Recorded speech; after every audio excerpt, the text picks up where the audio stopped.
much do you make and what's your net worth? Like, are you being shady? Are you hiding money? Have you ever been in a relationship where the other person paid for pretty much everything?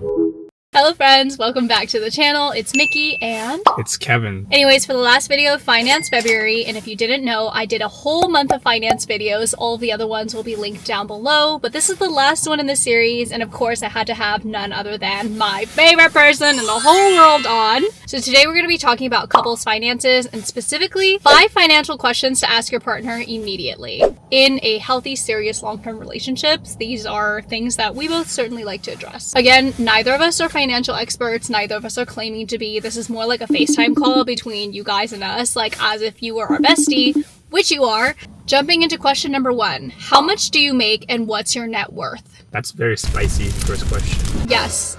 A lot of the things are implied, right? Like if a lot of the current people are doing online dating, like what is in your profile? Like the first thing is like, where do you live? Like, what's your job? What are your hobbies? Those things can really imply a lot of how much you make, right? Yeah. Even on the first date, you probably know the title and the company that they work at. And based on that information, you can do a very quick Google search. Like, this is public information to know roughly ballpark of how much they're making. And it's more so just educating yourself in the circumstances, because you don't want to be putting them in a tough spot or putting yourself in a tough spot, right? So ballpark is really important to know. When in the relationship do you think it's appropriate to start actually talking about how much you make? Well, I think once you go on a few dates and like you go do activities together, the types of things that you do on a daily basis require money, right? So you should start knowing like how much you spend should correlate with how much you make. Hopefully it matches. It's important to talk about it so you don't have feelings of resentment. So just like if you don't have the information, it's difficult to make educated, informed decisions. If one person is buying everything and doing something, but they're okay with it, and then the other person feels like guilty or whatever, but they're like, oh yeah, no, I make plenty of money, that's fine, or versus I don't make enough money and that's not okay. Or like, what we're not saying is that the more is better, right? Or like one person, they have to be equal, or just need to you need to have a conversation, talk about it and be understanding of like what each person is doing, right? Agreed. And I think if your partner is not willing to talk about it, is that a red flag? That may be a red flag. Like, are you being shady? Are you hiding money? Like, what's the situation, right? So the second part of that question is, what's your net worth? And why do you think that's important to ask? The only additional factor it talks about is another serious topic, is like families and everything that attaches with that, right? So like your upbringings may be different. Some people may have had more fortunate backgrounds where, you know, their families are more supportive financially, or they're just, you know, more well off. It's an important conversation to have because, first of all, income can fluctuate greatly. So they may be making a lot of money now and they may not have made a lot of money in the past, or vice versa.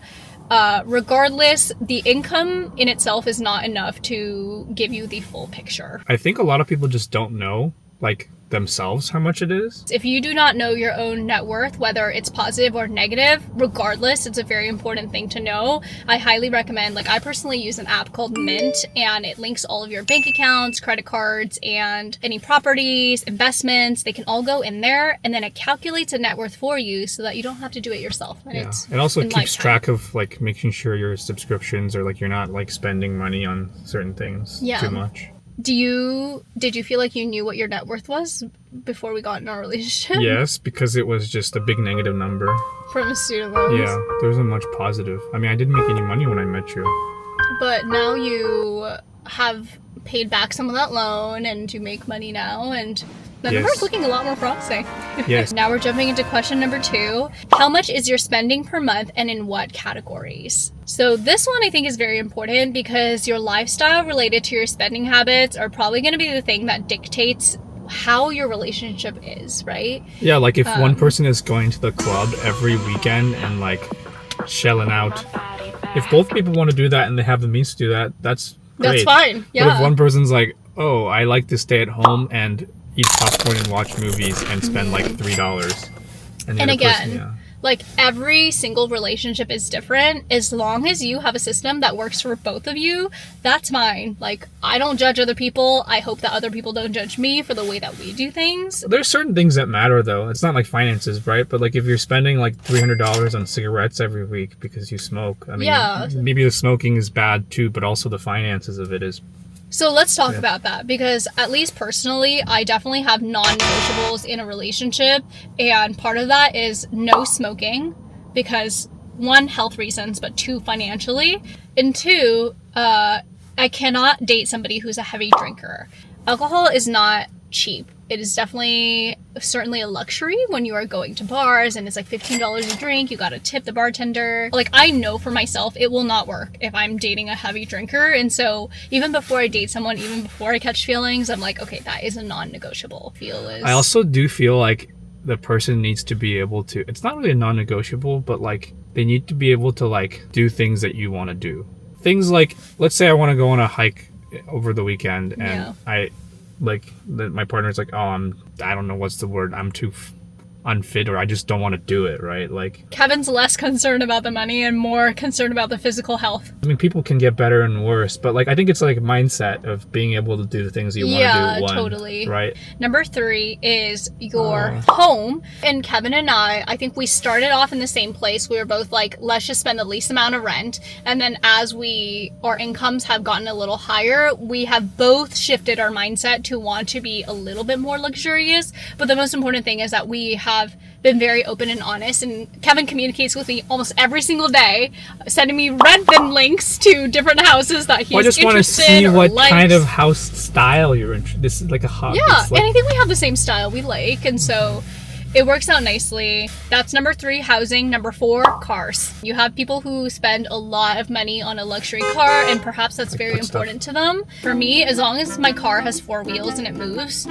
that is good enough for me. Like, I don't think I will not drive this Prius. Like, I will continue to drive this Prius until it breaks down, or if my parents need this car, then maybe I would give them this car and get a new car, but there's no reason to upgrade to a new car in my head. And also, I just don't think it's worth to buy a new car, right? Like, you know, you can buy like a 3-year-old car, it does the same thing, and it's like half the price. So I think cars wise, like figuring out like, do you need 2 cars in this relationship? How much are you going to be spending on gas, commuting, car-related things and expenses are an important conversation to have. And number 5, I have vacation, because, oh my God, do we have friends all over the spectrum for what kind of vacationing they like to do. Like staying in like a hostel or a capsule hotel versus staying at like the 4 seasons everywhere you go. Mm-hmm. Some people save up a lot of their savings to go on this big vacation.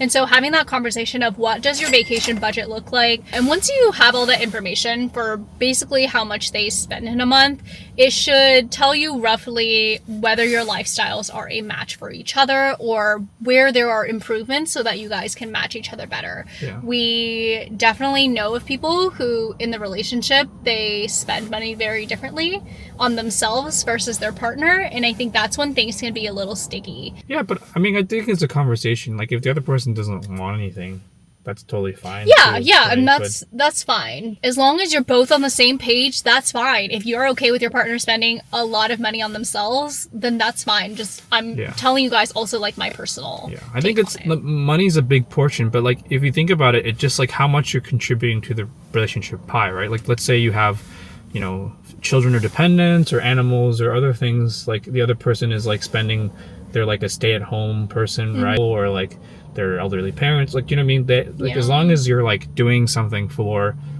the for the relationship or for themselves, then it like that's really important. I like that you brought up that point, because it's not about a one-to-one return of like dollar to dollar. It's your contribution and effort to the family. What is your ideal split for how finances are handled? I think it's like probably fine at the beginning to be clear about splitting relationships. It makes, like, if the relationship doesn't work out, then it's easier to say bye-bye when things are like still separate, right? Yeah. If it's like doesn't work, which is totally fine.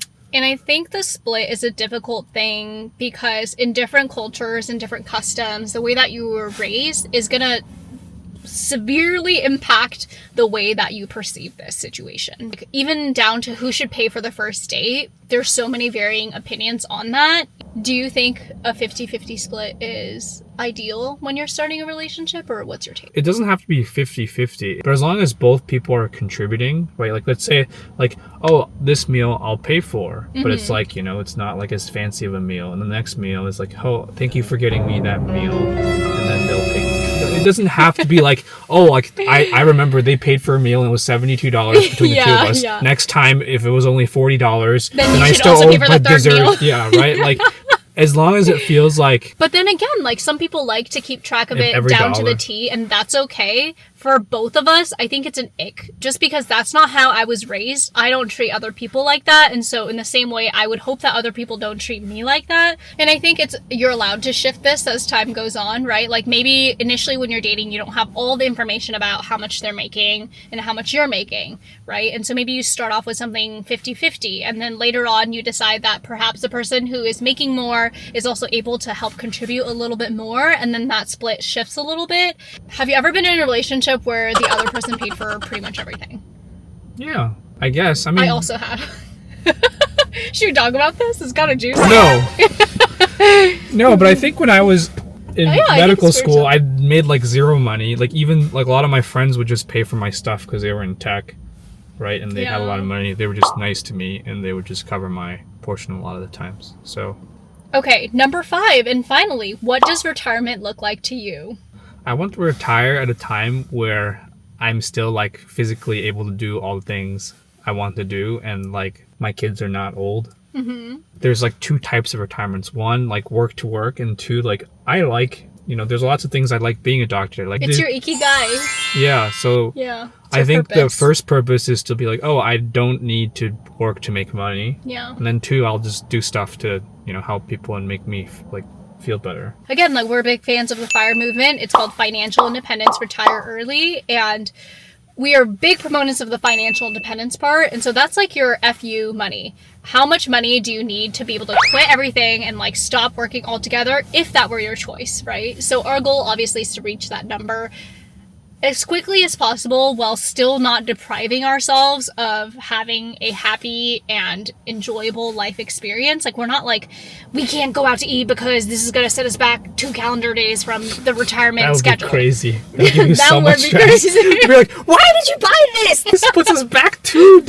hours. 0.5. The RE, the retirement early, I think we both, like, I truly believe in the ikigai. If you have not read a book related to that topic, you definitely should. So it's having a purpose for your life, because what are you gonna do? Like, do nothing on the beach? Like, that's probably fun for a month, maybe a year, but you can't do that forever. You need some sort of purpose, whether it's volunteering, whether it's reading, like crocheting. What's your hobby? What do you like to do?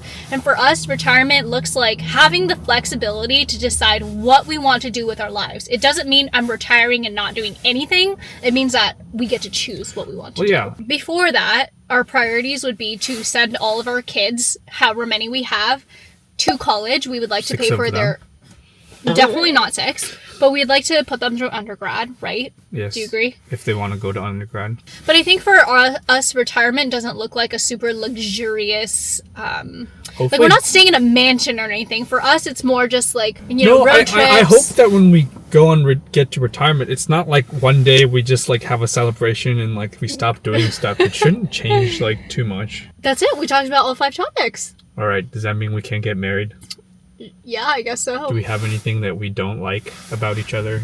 We have been very transparent with each other. I know it is not an easy thing to accomplish. And again, I would do this in parts. You do not have to do this all in one go. And I think there are certain situations, milestones, where it like automatically will come up and it's your decision whether or not you want to share them, right? Like, one, you're definitely going to go on your first vacation together. Right. Totally. And then there's other things, like if you decide to move in together, then like those things it's very natural to talk about those. Yeah, because you probably have to submit proof of income. You need to have at least 3 to 5 times to your rent, right? Yeah.